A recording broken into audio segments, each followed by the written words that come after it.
काव्य प्रकाश पढ़ रहे थे। काव्य प्रकाश के अष्टम उल्लास का जब हम अध्ययन कर रहे हैं, उसमें गुण की परिभाषा, अलंकार की परिभाषा, गुण और अलंकार में भेद तथा आचार्य मंबट ने कौन-कौन से गुण माने हैं? 3 गुण माने हैं, माधुर्य गुण, ओज गुण एवं प्रसाद गुण। हम इन तीनों गुणों का अध्ययन कर चुके हैं। उनके व्यंजक वर्णों को भी मैंने बताया था कि हम पहले स्किप करके पहले वो पढ़ा रहे हैं, वो व्यंजक वर्ण भी हम पढ़ चुके हैं। अब यहाँ पे एक प्रकरण था, जब उन्होंने कहा था माधुर्य मोज प्रसादाख्यास त्रस्ते न पुनर्दस, कि आचार्य मंबट ने कहा था कि ये 3 ही गुण हैं, माधुर्य, ओज और प्रसाद। तो वहां पे उन्होंने छोटी सी पंक्ति और जोड़ी थी, त्रस्ते न पुनर्दस, ये 10 नहीं है। तो वहां पे 10 का क्या तात्पर्य है? तो 10 काव्य के गुण माने हैं आचार्य वामन ने, वो उनका खंडन कर रहे हैं कि काव्य में सिर्फ 3 ही गुण हैं, 10 गुण स्वीकार्य नहीं है। इस दृष्टि से उन्होंने ये पंक्ति कही थी और अब वो उस पंक्ति को स्पष्ट करते हुए डिटेल में आचार्य वामन के, ये दिखाई देगा आपको, आचार्य वामन के मत का खंडन कर रहे हैं। ये दिखाई दे रही है आपको, ये वाली, ये जो अंदर है, केचिदंतर भवन्तेषु दोष त्यागात् परे श्रितः अन्ये भजन्ति दोषत्वं कुत्रचिन्न ततो 10। आचार्य वामन ने जो 10 काव्य गुण माने हैं, और उनमें से भी उन्होंने 10 जो काव्य गुण माने हैं, उसमें से 10 शब्द गुण हैं और 10 अर्थ गुण हैं। तो यहाँ पे के पहले उनके काव्य गुणों को जो 10 कहा है, उनको दोनों ही में ही उन्होंने इसी प्रकार से किया है। क्या कहते हैं वो? केचित अंतर्भवंतेषु, आपने यानी आचार्य वामन ने जो 10 काव्य गुण माने हैं, उनमें से कुछ तो अंतर्भवंतेषु, कुछ का अंतर्भाव तो हमारे द्वारा माने गए 3 काव्य गुणों में ही हो जाता है।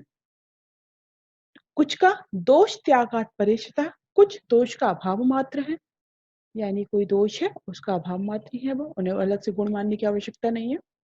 अन्य भजन्ति दोषत्वम, और जबकि आपने जो कुछ काव्य गुण माने हैं, आचार्य वामन ने जो काव्य गुण माने हैं, उनमें से कुछ तो कभी रस विशेष की दृष्टि से उदाहरण विशेष में दोष भी हो जाते हैं, इसलिए उनको भी गुण नहीं माना जा सकता।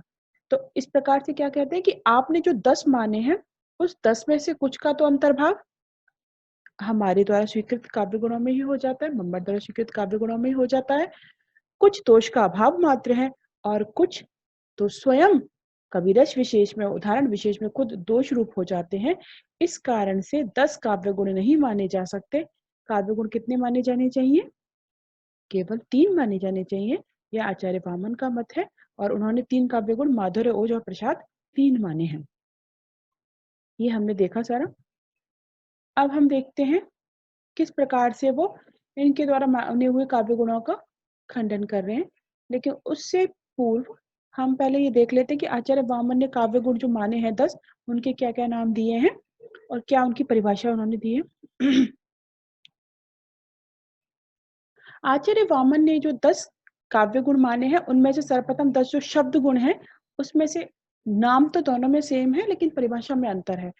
तो जो शब्द गुणों की बात चल रही है, तो सर्वप्रथम यहाँ देखिए आचार्य वामन ने कौन से शब्द गुण माने हैं, नाम से भी देखते जाए, उनकी परिभाषा भी ओज। गाढ़ बंधत्व मोजह, पद रचना में शिथिलता का अभाव ओज गुण है। पद रचना में जब शिथिलता हो, उसका जो अभाव हो, शिथिलता का अभाव ओज गुण माना है। शैथिल्यम प्रसादः, पद रचना की शिथिलता ही प्रसाद गुण है, जैसे कि यो यह शस्त्रम विवर्त्य आदि उदाहरण में। मसृणत्तम श्लेषः, तीसरा गुण है उनका श्लेष। मसृणत्व का अर्थ है बहुत से पदों का एक पद भाषित होना, यही श्लेष है। जब बहुत से पद एक पद के समान भाषित हो तो वह श्लेष होता है। जैसे कि अस्तित्व रश्याम दिशि देवता आत्मा, यहाँ संधि है किंतु क्या हो रहा है, फिर भी प्रतीत नहीं होती, ऐसा लगता है एक ही पद है। चौथा शब्द गुण है समता। मार्गा भेदः समता, यानी कि मार्ग में अभेद रखना, भेद नहीं करना, यानी जिस भी मार्ग रीति से काव्य का आरंभ किया जाए, श्लोक का प्रारंभ हो, प्रबंध की समाप्ति पर्यंत उसका निर्वाह हो, यानी उसे नहीं त्यागना, जिसमें आरंभ हो उसी में अंत हो, तो उसे कहते हैं ये समता। मार्गाभेद, मार्ग का अभेद, समता है। इसके बाद में इन्होंने 5वां गुण दिया है समाधि। आरोहावरोह क्रमः समाधि। आरोह का अर्थ है गाढ़ता और अवरोह का अर्थ है शिथिलता। यानी कहीं तो आरोह पूर्वक अवरोह हो और कहीं पर अवरोह पूर्वक आरोह हो, तो आरोह अवरोह पूर्वक जो होता है गुण वह समाधि कहलाती है। इसके बाद में माधुर्य। पृथक पदत्वम माधुर्यम। माधुर्य गुण किसको कहा है इन्होंने? पद रचना में पृथक पृथक पद होना, यानी कि दीर्घ समास ना होना, ये माधुर्य है। इसके बाद में जैसे स्थितः क्षणम पक्षमसु ताड़िता धरा, यानी कम समास होना, दीर्घ समास नहीं होना। अगला दिया है इन्होंने सौकुमार्य गुण। उसका लक्षण दिया है इन्हें अजठरत्वम सौकुमार्यम। और अजठरत्व का अर्थ है अपारुष्य यानी कोमलता। पदों में कोमलता हो तो उसे सौकुमार्य गुण कहते हैं। और 8वां शब्द गुण है वामन का उदारता। उसका लक्षण दिया उन्हें विकटत्वम उदारता। जिस पद रचना में सामाजिक कोई ऐसी भावना हो कि पद नृत्य से कर रहे हैं, नृत्य प्रायतः, विकट रचना ना हो। विकटत्वम उदारता यानी विकटतम का अर्थ है नित्य प्रायता के अर्थ में यहाँ पे किया है, पद नित्य से कर रहे हो, इस प्रकार की जो गुण है वो उदारता कहलाता है। अगला गुण है नवा अर्थ व्यक्ति।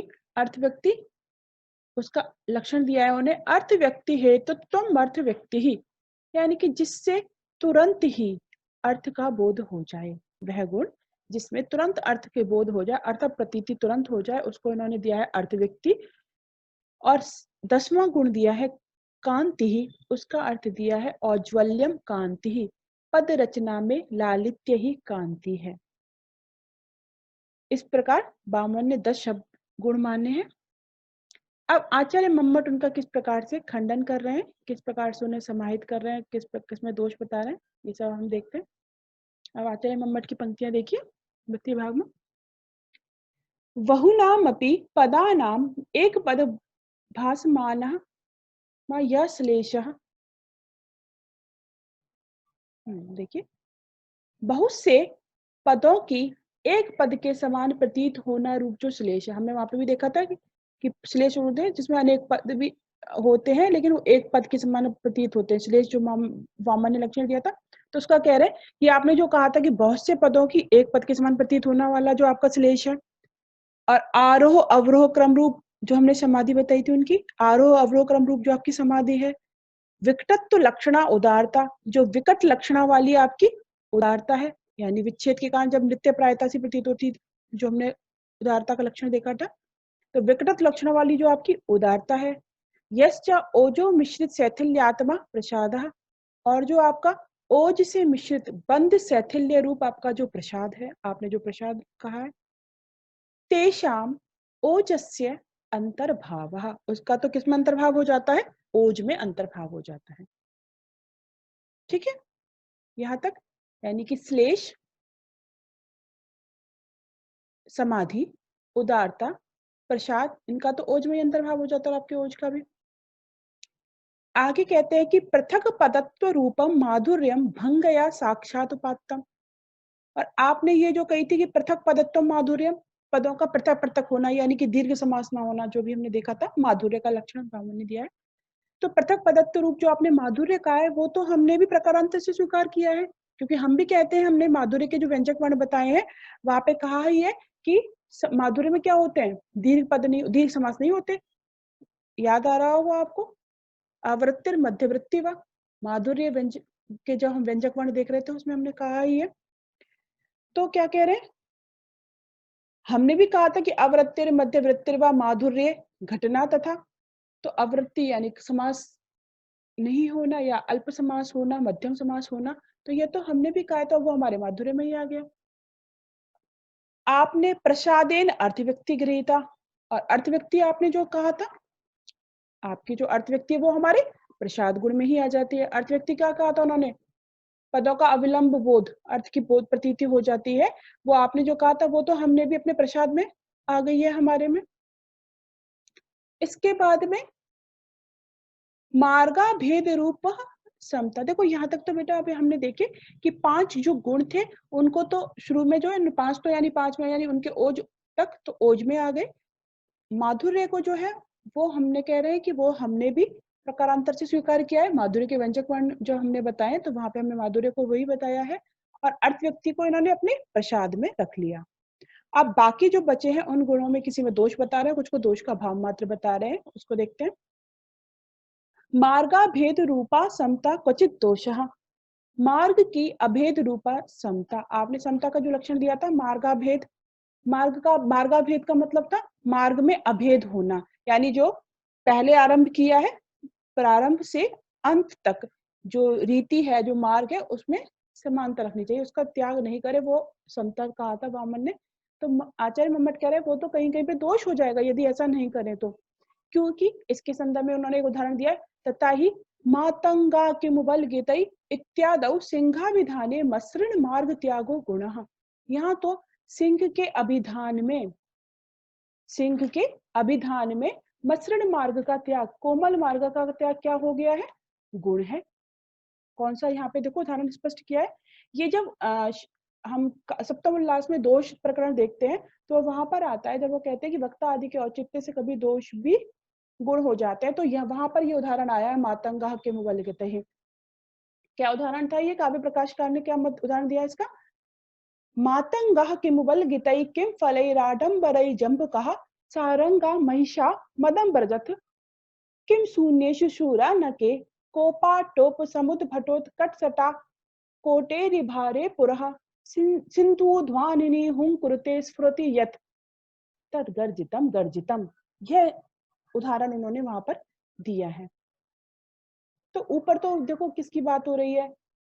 मातंगा के मुबल्गितै, वो कहते हैं कि सर्वप्रथम हाथियों तुम अपने तुम मत क्यों गरज रहे हो, श्रृगालों की बात कह रहे हैं, भैंसी की बात कह रहे हैं और ये सब बातें कह रहे हैं, लेकिन जो अंतिम पंक्तियां हैं उनमें सिंहाभिधान है, सिंह का अभिधान है अंत में।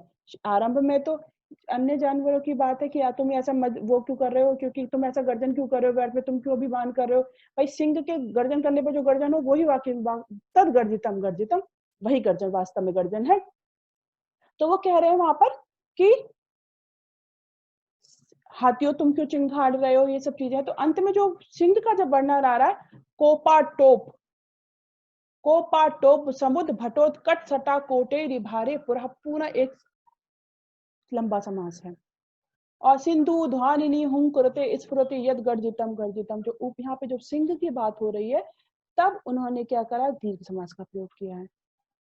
यहाँ पर क्या हुआ है, सिंह का जो अभिधान हो रहा है तो इन्होंने जो कोमल मार्ग चल रहा था, ऊपर तो कोमल मार्ग से वर्णन था लेकिन बाद में पद कठिन हो गए हैं, कष्टत्व दोष भी आ गए। वहां पर ये कहते हैं कि किंतु यहाँ पे भी होने पर, श्रुति कटु वर्ण का प्रयोग होने पर भी, दीर्घ समास होने पर भी ये क्या हुआ है, गुण है। तो सिंह के अभिधान में कोमल मार्ग का जो त्याग कर दिया है, ऊपर से जो कोमल मार्ग में वर्णन कर रहे थे उसका जो त्याग कर दिया वो भी यहाँ पे गुण है। तो यदि हम आपकी मार्गा भेद रूप समता रखते तो जैसे ऊपर से वर्णन करते आ रहे थे ऐसे सिंह का वाच्य होने पर, सिंह का विधान होने पर भी कोमल पदावली का प्रयोग होना चाहिए था, किंतु यदि ऐसा करते तो दोष हो जाता। तो मार्गा भेद रूपी आपकी जो समता है कहीं कहीं पे दोष भी हो जाएगी, इसलिए कहीं पर इसमें अभेद नहीं रखना, कहीं पर मार्ग में भेद भी रखना पड़ता है, वो ये कहना चाह रहे हैं। तो आपने जो मार्गा भेद समता का है वो भी कहीं कहीं पर दोष हो जाती है, हमने पूरा उदाहरण एक देख लिया है। इसमें आगे कष्टत्व ग्राम्यत्व, कष्टत्व ग्रामत्योर तुष्टताभिधान धाना तन निराकरणेन आपारुष्यम सौकुमार्यम औज्ज्वल्य रूपा कांतिश्च स्वीकृता। और कष्टत्व और ग्राम्यत्व इन दोनों को दोष माना जाता है। कष्टत्व दोष, ग्राम्यत्व दोष जानते हो आप सभी। कष्टत्व ग्राम्यत्व को दोष मानने का कारण उनके निराकरण करने के रूप में जो अपारुष्य रूप आपने सौकुमार्य कहा था, यानी कठोर वर्णों को प्रयोग ना करना जो आपने कहा था सौकुमार्य, और अज्वल्य रूप आपने जो कांति कहा था, वो तो कष्टत्व और ग्राम्यत्व दोष का अभाव मात्र है। यानी कष्टत्व दोष का भाव मात्र हो गया आपका सौकुमार्य गुण और ग्राम्यत्व दोष का भाव मात्र हो गई आपकी कांति। इस प्रकार से एवं ना 10 शब्द गुण, आपके जो 10 शब्द गुण है वो 10 नहीं है अपितु 3 ही है। क्योंकि ऊपर के कचिपे को तो उन्होंने 3 में समाहित कर लिया है। कुछ में दोष बताया है, यानी समता में दोष बता दिया है, और जो इनकी सौकुमार्य है और कांति है, उसमें दोष का अभाव मात्र उन्हें बता दिया है। एक बार पुनः जरा जल्दी से देख लेते हैं। तो इन्होंने क्या किया है बेटा? श्लेष, समाधि, उदारता, प्रसाद और उनके ओज, इनको तो सबको ओज में मान लिया है। माधुर्य को उन्होंने कहा कि हमने प्रकारांतर से अपना कहा है, तो वो हमारे माधुर्य में ही है। अर्थ व्यक्ति को प्रसाद में ले लिया है, और मार्ग का भेद रूप जो समता मानी थी उसमें दोष बता दिया है, और जो सौकुमार्य था और कांति उनका जो गुण था, उसको इन्होंने सौकुमार्य को कष्टत्व दोष का अभाव बता दिया और कांति को ग्राम्यत्व दोष का अभाव बता दिया। इस प्रकार से उन्होंने 10 शब्द गुण की बात कही है मम्मट ने, और उनके जो आचार्य वामन ने जो इतने शब्द गुण बताए हैं 10, तो उन्होंने उसका निराकरण कर दिया है। आज की यहीं पे रखते हैं, और 10 शब्द अर्थ गुणों का किस प्रकार से उन्होंने खंडन किया है आचार्य वामन के, वो हम कल देखेंगे।